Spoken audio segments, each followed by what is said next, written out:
গত রাত আনুমানিক 2:15 দিকে আমরা আগুনের সব শুনলাম। পরবর্তীতে আমরা আসলাম, সবাই দেখি এই দোকান থেকে প্রথম আগুনের সূত্রপাত ধারণা করা যায় হয়তোবা বৈদ্যুতিক শর্ট সার্কিট থেকে আগুনের সূত্রপাত।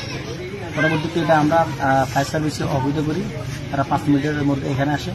কিন্তু এর মধ্যে আপনার এখানে 3টি দোকান, একটি ঘটনাও পুরো বসীভূত হয়ে যায়। এর যে আনুমানিক এই দোকানগুলোতে 18 থেকে 20 লক্ষ টাকার মাল আছে। এগুলো কিসের দোকান ছিল?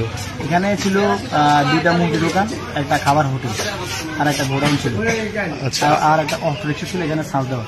যে ওই যে মানে এখন এখানে একটা অটো দেখলাম, আবার 2টা সিলিন্ডারও দেখলাম। আগুনটা কি এগুলো থেকে লাগার কোনো সুযোগ? সিলিন্ডার বলতে আমরা ধারণা করতেছি হয়তো বা এগুলো বৈদ্যুতিক শর্ট সার্কিট থেকে হয়েছে। পরবর্তীতে এটা গ্যাস সিলিন্ডারের কারণে ধোঁয়া ভেঙে গেছে বা এগুলো বিস্ফোরণও হতে পারে।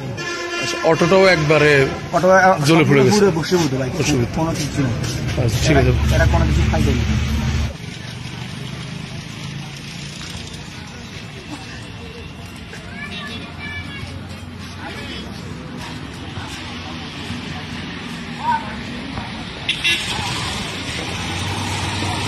Keep